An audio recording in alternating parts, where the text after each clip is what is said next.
करते हजरत जिब्राइल, जब कौम लूत को तबाह करने की बारी आई थी, लूत अलैहिस्सलातु वस्सलाम हजरत इब्राहीम के तकरीबन भांजे थे।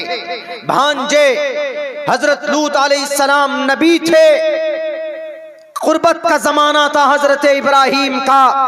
हजरत लूत अलैहिस्सलातु वस्सलाम के कौम के अंदर एक नई बीमारी थी, गंदी हरकत थी कि मर्द से ख्वाहिश पूरी करते थे।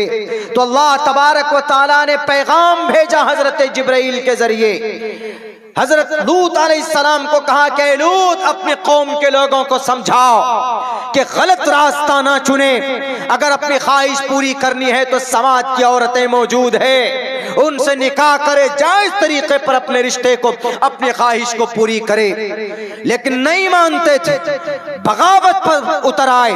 तो अल्लाह तबारक व तआला ने उस कौम को तबाह करने का फैसला कर लिया कि ये कौम मेरी बात नहीं मानती है, इस कौम को इस जमीन पर रहने का कोई हक नहीं है। तो कौन सा बुलडोजर लाए? आज तो बुलडोजर बाबा मशहूर हो गए। कुछ होता है, अगर कोई शराब पी कर आता है तो फौरन बुलडोजर सुबह को नजर आने लग जाता है। कोई जुर्म करता है, कोर्ट को छोड़कर, अदालतों को छोड़कर बुलडोजर से ही फैसला किया जाता है। तो उस वक्त का ताकतवर बादशाह कोई था।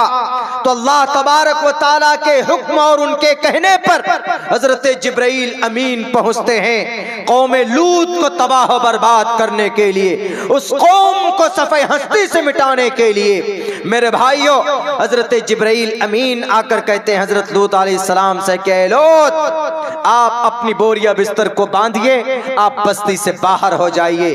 क्यों जिब्राइल, क्या होने वाला है? आज इस कौम को खत्म करना है। ये जो रब की नाफरमानी करती है, ये जो नमाज नहीं पढ़ती है, ये जो सूद खाती है ये कौम, झूठ बोलती है ये कौम, गद्दारी करती है ये कौम, निहत्थों को मारती है ये कौम।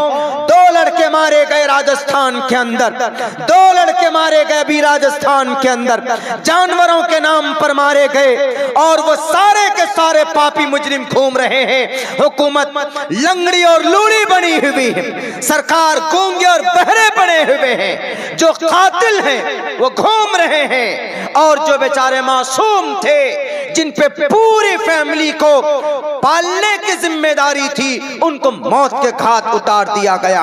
याद रखो, रब देख रहा है, याद रखो तुम्हारा परमात्मा देख रहा है, वो तुमको तबाह करेगा। उसके पास यमराज है, उसके पास जिब्राइल अमीन है, उसके पास वो शिवजी है। कब काम आएंगे शिवजी? जो मुजरिमों को सजा देता है। याद रखो, ईश्वर के घर में देर है अंधेर नहीं है।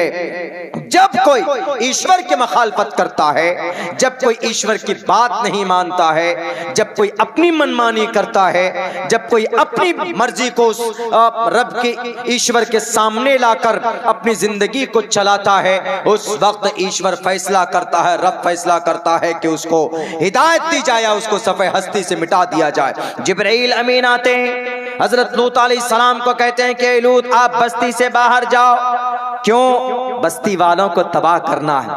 हजरत लूत अलैहिस्सलाम चले जाते। हजरत जिब्राइल अपने पर थे उनके, ऐसे जमीन पर देते, ऐसे पूरी बस्ती पर ऐसे नीचे घुसाते। जैसे आपकी ये बस्ती है, कितना बड़ा पर होगा उनका पर, एक मशरिक की तरफ और दूसरा पर मगरिब की तरफ, यानी जिधर सूरज गुरूब होता है वहां, यानी पर की लंबाई और चौड़ाई ऐसे जमीन पर देते हैं। पर बस्ती के नीचे ऐसे ऐसे उठाते हैं, और जब वो पूरी बस्ती उठकर आसमान के तरफ लेकर जाते हैं, तो पहले आसमान, दूसरे आसमान में जो खुदाई मखलूक है, तो उस बस्ती वालों की चीख पुकार को सुनते हैं कि बचाओ बचाओ, ए अल्लाह हमारी हिफाजत फरमा। तब चीख को पुकार सुनते हैं। फरिश्ते दुआ कर, फरिश्ते ताज्जुब में पड़ जाते, अल्लाह की रहमत की तरफ नजर किए हुए होते। लेकिन जब कोई रब की नाफरमानी करता है, रब जब कोई फैसला कर लेता है, तो फिर उससे कोई नहीं बचा सकता। कोई बचा सकता है तो वो रब ही है जो अपना फैसला बदल कर बचा सकता है। मेरे भाइयों, जिब्राइल अमीन पर को उठाते हैं जमीन को, वो बुलडोजर ये तुम्हारा लाल पीला बुलडोजर निहत्तों पर नहीं। उत्तर प्रदेश में एक माँ एक बेटी को तुमने गाजर